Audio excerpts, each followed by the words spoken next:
Lafa nyaatte har'a roozaan sapiraayizii ta'uuf jetteetu lafa nyaatte ashama akkam jirtu hordoftoota kiyya baga jiraattanii. Mucayyoon tokko yeroo baay'ee si jaalladhaan jechaa turte gadda si na jibbisiisa jette waan isaan beeku. Meera deebii barreessee dogoggorte natti fakkaata mucittiin kun baay'ee na jaalatti dhugaa rabbi. Yuutuubii kee takka jalatti illee na faarsiti asitti illee na faarsiti turte gadda immoo waan isaan beeku. Suma na jibbisiisaa ittiin beeku ani. Iyyatu nyaate ta'ee hin beeku dhugaa rabbi. Meera deebii barreessee lubbumaaf na jibbite maal ta'ee rakkoo jiramoo dhugaa rabbi nan jibbina beekti. Waa'ee masabboon turatti na jibbite hin beeka. Haala humnaan qabeen itti heerumsiisa murani. Kalaas dhiifama nama godhaa yoo namni isiniin jedhe isin dhiifama namaa gochuun beektani. Sabboon tun dirqama akkam jiraatte heerumuu abdii mucittiin na jibbite. Kanaachi waan takka waan balleessan qabu. Bakka sabboon tun immoo abbaa manaa ishee dura bira jirti maal isinii waree. Fayyoon jaarsee jala ciifti isheen sun abbaa manaa ishee dura jala ciifti. Bakka kanaafuu natti hin dubbatin alammoo haannaa si jibbine haannaa hushuu haada maal sin godhe. Keessa nyaadhamu keessa dhuga kaarabaa nyaachaa hin jiru kaarabaa dhugaa hin jiru dhugaa rabbi. Icca argaa keessan dhugaa rabbi naman taatan isin. Takka nama tokkitti agaruu haannaa si jibbeeni kana laasuma na jibbisiisa naan jette. Yeroo hundaa na faarsaa turte bara. Dhugaa rabbi haanniyyee achi turte siree. Ufteen gaddammoo suma na jibbisiisaatti. Jira wanti ishee hushuu haada maal godheeni. Yoo namni tokko wal fuudhuu didee dirqama na jibbitanii. Kalaas dhiifama isin gaafadhee afaan tun alba'ee maaliif hojjettaa isin amma hin beeka maaf hojjettaa maaliifi sabboontuuf jira wal fuudhan maaf jette dura ammoo dhiifama nu gaafattaa hin beeka bara.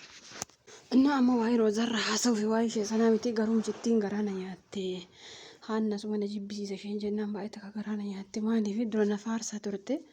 Amma immoo isheen akkas jette baay'ee takka garaa na nyaatte kanumaaf wanti isinii jechuu barbaade malee rakkoo qabaateef miti. Yoo na jibbites waan itti hir'istuun qabdu garuu garaa na nyaatta. Durmaan haanniyyee jechaa turte ta'ee garaa na nyaatte malee maanaa goota. Dhugaa rabbi maanaa goota. Waas naan gootu waas siin gu'u. Bakka dhugaa rabbi miskiina garaa na nyaatta garuu. Innaa roozaan keessanii harkatti isheen salphattee gartanii jirtanii. Keekii fuudhanii afaan isheetti ija isheetti hawwiin keessan itti baxabbatte ishee gadhiifte dhugaa rabbi hin gooteefi qoricha ishees hin qotteefi habaaboollee harkaa fudhatte dhugaa rabbi habaaboollee harkaa fudhattee akkasitti hudduu qullaa gashite roozaa dhugaa rabbi nan badee akka har'a rifadhee beekaseetanii mootin dhugaa rabbi. Innaa habaaboo kana dhugumatti Sa'idoon maal jetti laata beektu roozaatti habaaboon hiikaa qabaa habaaboon diimaan keessaafuu hiikaa qabaa jedhee isheetti laate maaltu akkas jechuu geesse Sa'idoon illee amma yaadni isaa roozaa bira jira jechuudha dhugaa rabbi Sa'idoo yaadni isaa roozaa bira jira kana yaadatu innaa garuu fuudhuu hin danda'u. Maaliif beektani fuudhuu hin danda'u intalli hawwiin kun dhugaa dubbachuu fi wanti wayya eenyu maqaan ishee kabadde suni ayyuu ishee wayya dhugaa rabbi ishee kana manna maaliif dubartii cimtuudha isheen kun dhugaa rabbi. Roozaan immoo sodaatti miti waanuma argite sodaatti dhugaa rabbi waanuma argite ammamaa habaaboo Sa'idoo itti laate sokke maaf itti deebisti morma ishee qabdirraan fudhattu. Dhugaa rabbi intaloon kun akka haadha mana oosheeti wantiin kun hawwiin kun kabajaan beektu eenyu maqaan ishee haati mana ooshee maqaan ishee booneen sun namatti iyyiti dhugaa rabbi afaan ishee qalqalaa bal'ata dhugaa rabbi akka boonitti namatti iyyuu dhagarreen akkasuma intalli kun illee booneen sun tokkoffaa naman kabajjuu abbaa manaa ishee illee kabajjuu dhugaa rabbi. Hangalaachi yeroo dubbattu akka dubartittiin dubbattu. Dubartiin akkoo sagaleen ishee gadi jechuu qaba. Akka araboota kanatti iyyiti boones wallaahi ittiin hin iyyiti dhugaa rabbi. Dubartiin akkas taarsaatee iyyitu dhugaa rabbi. Isheen kun illee akkasuma. Kun immoo takkaa jalqabnaan akkuma uufuu jaartii mana kana jaartii mana takka uufuu jalqabnaan dhugaa rabbi ansooba ishee irraan ka'u hin dhiiftu. Tuma qabdee uufti dhugaa rabbi hin dhiiftu bakka haga gurri keessi duudutti hin dhiiftu. Maaliif yoo nuti jennullee garaan na bokokeera maaltu sin gashee jettiin. Hawwiin kun akkasuma takka dubbii qabnan maali kun amma habaaboo namni kabajaan kenneefi maal gochuu harkaa fuuti. Isheen intaloon isheen hanqin isheen dabeettiin kun immoo eenyu maqaan ishee Roozaan kun rakkanni kana faayillee waan fee sodaatti. Amma yeroo mucaan fuutee keekii fuulee isheetti baxabbattu caljetti teessi Roozaa. Kanaafuu nama amtanii Saayidoo kanaaf sabbiraayii qabalaatiin ofirraa achi hin deebiftu dhugaa rabbii. Innaa intaloon kun waan lama isinitti maali. Tokkoffaa yookaan qabeenya Saayidoo isaa muufte. Lammaffaa bakkuma Saayidoon ciisutti meeshaa isaarraa kutuufte. Yoo intalli kun waan kana lamaan hin goone haannaan kijibduu naan jettani. Yookaan qabeenya isaa irraa fudhatteetu Saayidooma sana dhiifti itti heerumtu. Hammarraa nyaattu nyaattee manas yoo ta'e waan akka maqaa isheetti godhattee irraa deemti. Lammaffaa yoo kana gochuu baatte meeshaa isaarraa kuttee baddi. Yoo isheen intalli kun kana lamaan hin goone himan agartani calluma jaataa alaala.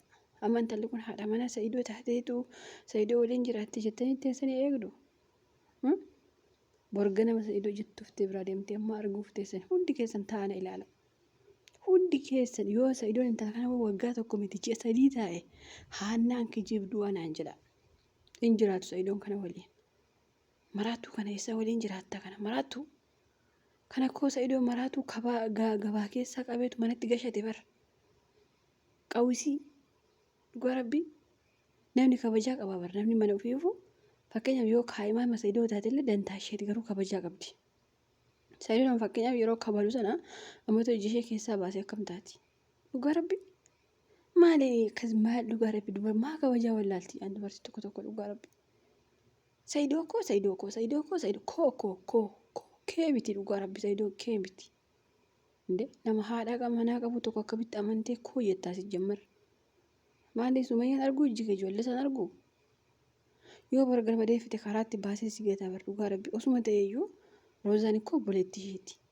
Maamma kana kabajaarraa fuudhuun nyaata ijatti dibuun isheen hankeenya afaan bante itti jala ofirraallee achi eemu namni ofirraallee jiru kutuu namni. Maali kun Roozaan kun waanuma tokko hin beektuu kun Roozaa. Kabali bakka afraara ishee nyaata akkasitti deebduun kabalu harki kee rukuttu dhugaa rabbii. Innaa Saayidoon kun abaarsa wayii qaba dhugaa rabbii. Sirriitti Saayidoon abaarsa qaba.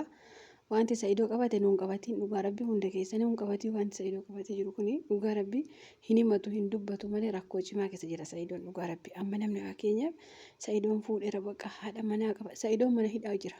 Kuni mana hidhaadha. Intala kana fuudhu jechuun mana hidhaatti hin gubdii bari yoona kana.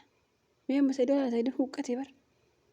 Saayidoon dura borcii qaba dhugaa rabbii amma laalame akka inni ta'e. Erguma hawwii kana fuudhee immoo badee lafarra. Badee baasi kana Saayidoo mana dhugaa rabbii maali goota. Jimir dubartiin lablaabaan jireenyaaf isin taatu abbaa manaaf isin taatu keessaafuu dubartii hinaaftu mana isheef isin taatu ijoollee isheef isin taatu dhugaa rabbii akka intala hawwii kanaati. Maali kun qalaf laaffaan dhugaa rabbii. Nyaanni koo kabajaa qaba bara. Nyaata isin amma qarshiitiin bittanii ijatti akkasuma baxaabbattan kana mee namoota baay'ee ilaala. Namoota titiisni itti huursee nyaata abanii ciciisan karaarra. Kun nyaataafillee kabajaan qabdu. Namaaf kabajaan qabdu, nyaataaf kabajaan qabdu, abbaa manaa isheef kabajaan qabdu, hordoftoota isheef kabajaan qabdu, kabajaa man beektu.